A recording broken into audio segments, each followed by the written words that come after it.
School is Bad for Children by John Holt. Almost every child on the first day he sets foot in a school building is smarter, more curious, less afraid of what he doesn't know, better at finding and figuring things out, more confident, resourceful, persistent, and independent than he will ever be again in his schooling, or unless he's very unusual and very lucky for the rest of his life. Already by paying close attention to and interacting with the world and people around him, and without any school type formal instruction, he has done a task far more difficult, complicated, and abstract than anything he will be asked to do in school, or than any of his teachers has done for years. He has solved the mystery of language. He has discovered it. Babies don't even know that language exists, and he has found out how it works and learned to use it. He has done it by exploring, by experimenting, by developing his own model of the grammar of language, by trying it out and seeing whether it works, by gradually changing it and refining it until it does work. And while he has been doing this, he has been learning other things as well, including many of the concepts that the schools think only they can teach him, and many that are more complicated than the ones they do try to teach him. In he comes, this curious, patient, determined, energetic, skillful learner. We sit him down at a desk, and what do we teach him? Many things. First, that learning is separate from living. You come to school to learn, we tell him, as if the child hadn't been learning before, as if living were out there and learning were in here, and there were no connection between the two. Secondly, that he cannot be trusted to learn and is no good at it. Everything we teach about reading, a task far simpler than many that the child has already mastered, says to him, if we don't make you read, you won't. And if you don't do it exactly the way we tell you, you can't.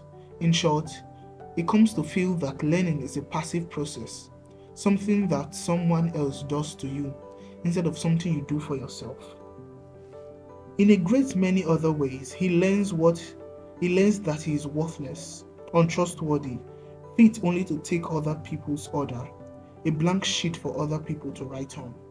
Oh, we make a lot of nice noises in schools about respect for the child and individual differences and the like, but our acts, as opposed to our talk, says to the child, your experience, your concerns, your curiosities, your need, what likes and dislikes, what you are good at or not so good at, all of this is not of the slightest importance. It counts for nothing. What counts here, and the only thing that counts, is what we know and what we think is important, what we want you to do, think, and be. The child soon learns not to ask questions. The teacher isn't there to satisfy his curiosity. Having learned to hide his curiosity, he later learns to be ashamed of it. Given no chance to find out who he is and to develop that person, whoever it is, he soon comes to accept the adult's evaluation of him. He learns many things. He learns that to be wrong, uncertain, confused is a crime. Right answers are what the school wants, and he learns countless strategies for prying these answers out of the teacher, for conning her into thinking he knows what he doesn't know. He learns to dodge, bluff, fake, cheat. He learns to be lazy. Before he came to school, he would work for hours on end on his own with no thought of reward, at the business of making sense of the world and gaining competence in it. In school, he learns, like every buck private, how to gold brick, how not to walk when the sergeant isn't looking, how to know when he is looking, how to make him think you are walking even when he is looking. He learns that real life you don't do anything unless you are bribed, bullied, or conned into doing it. That nothing is worth doing for its own sake. That if it is, you can't do it in school. He learns to be bored, to work with a small part of his mind, to escape from the reality around him into daydreams and fantasies.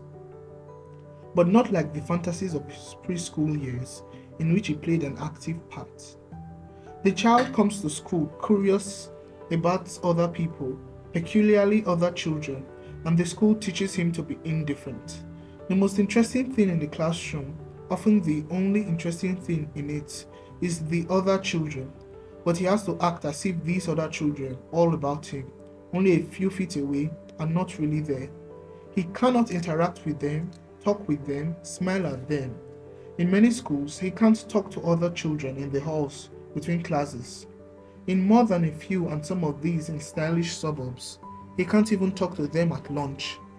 Splendid training for a world in which, when you are not studying the other person to figure out how to do anything, you pay no attention to him.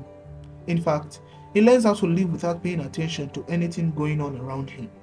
You might say that school is a long lesson in how to turn yourself off, which may be one reason why so many young people seeking the awareness of the world and responsiveness to it they had when they were little think they can only find it in drugs. Aside from being boring, the school is almost always ugly, cold, inhuman. Even the most stylish glass windows $20 a square foot schools. And so, in this dull and ugly place where nobody ever says anything very truthful, where everybody is playing a kind of role, as in a charade, where the teachers are no more free to respond honestly to the students than the students are free to respond to the teachers or each other, where the air practically vibrates with suspicion and anxiety, the child learns to live in a daze, saving his energies for those small parts of his life that are too trivial for the adults to bother with, and thus remain his. It's a rare child who can come through his schooling with much left of his curiosity, his independence, or his sense of his own dignity, competence, and worth. So much for criticism. What do we need to do? Many things. Some are easy, we can do them right away. Some are hard and may take some time. Take a hard one first. We should abolish compulsory school attendance. At the very least, we should modify it, perhaps by giving children every year a large number of authorized absences. Our compulsory school attendance law once served a humane and useful purpose. They protected children's rights to some schooling against those adults who would otherwise have denied it to them in order to exploit their labor in farm, store, mine, or factory. Today, the laws help nobody, not the school, not the teachers, not the children. To keep kids in school who would rather not be there costs the school an enormous amount of time and trouble. To say nothing of what it costs to repair the damage that these angry and resentful prisoners do every time they get a chance. Every teacher knows that any kid in class who, for whatever reasons, would rather not be there only doesn't learn anything, but makes it a great deal tougher for everyone else. As for protecting the children from exploitation, the chief and indeed only exploiters of children these days are the schools.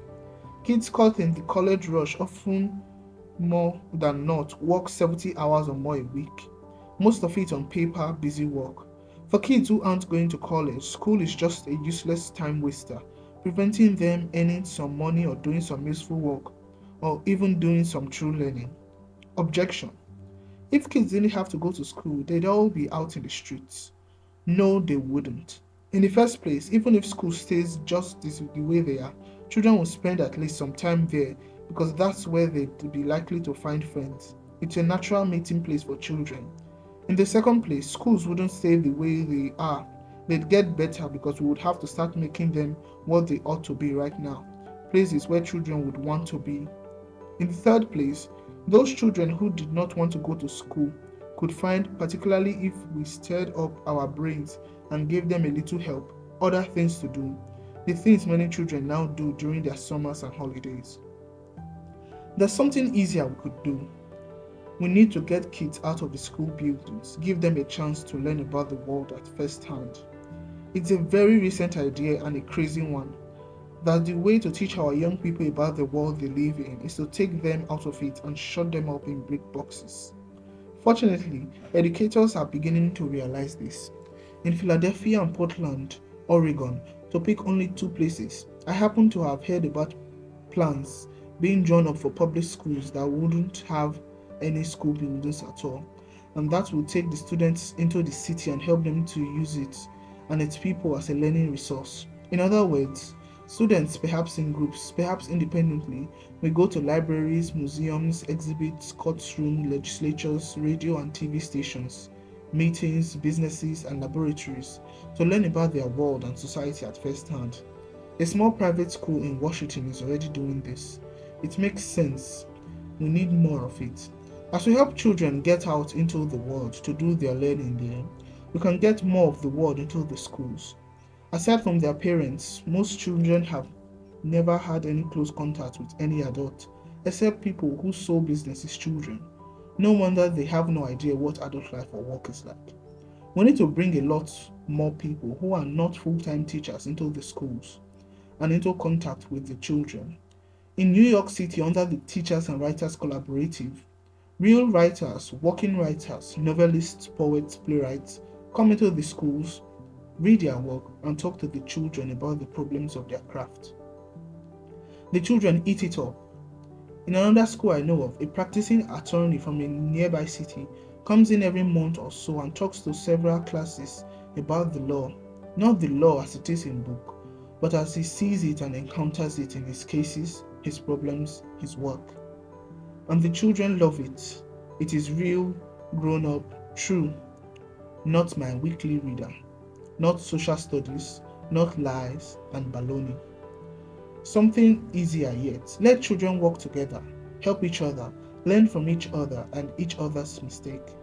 We now know from the experience of many schools, both rich suburban and poor city, that children are often the best teachers of other children. What is more important? We know that when a fifth or sixth grader who has been having trouble with reading starts helping a first grader, his own reading sharply improves. A number of schools are beginning to use what some call paired learning.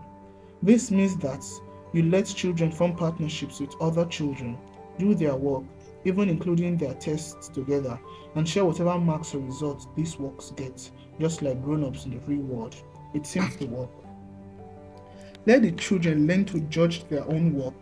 A child learning to talk does not learn by being corrected all the time. If corrected too much, he will stop talking. He compares 1,000 times a day the difference between language as he uses it and those around him use it. Bit by bit, he makes the necessary changes to make his language like other people's. In the same way, kids learning to do all the other things they learn without adults teach how to walk, run, climb, whistle, ride a bike, skate, play games, jump rope, compare their own performance with those more skilled and slowly make the needed changes. But in school, we never give a child a chance to detect his mistakes, let alone correct them. We do it all for him. We act as if we thought he would never notice a mistake unless it was pointed out to him, or correct it unless he was made to. Soon he becomes dependent on the expert. We should let him do it himself. Let him figure out, with the help of other children, if he wants it, what this word says, what is the answer to that problem, whether this is a good way of saying or doing this or that. If right answers are involved, as in some math or science, give him the answer book and let him correct his own papers. Why should we teachers waste time on such donkey works? Our job should be to help the kids when he tells us that he can't find a way to get the right answers. Let's get rid of all this nonsense of grades, exams, marks. We don't know now and we never will know. And how to measure what another person's know or understand. We certainly can't find out by asking him questions. All we find out is what he doesn't know, which is what most tests are for anyway. Throw it all out and let the child learn what every educated person must someday learn. How to measure his own understanding, how to know what he knows or doesn't know. We could also abolish the fixed required curriculum. People remember only what is interesting and useful to them, what helps them make sense of the world or help them get along in it. All else they quickly forget, if they ever learn it at all. The idea of a body of knowledge to be picked up in school and used for the rest of one's life is nonsense in a world as complicated and rapidly changing as ours. Anyway, the most important questions and problems of our time are not in the curriculum, not even in the hotshot universities, let alone the schools. Children want more than they want anything else. And even after years of miseducation, to make sense of the world, themselves, and other human beings, let them get at this job with our help if they ask for it, in the way that makes most sense to them.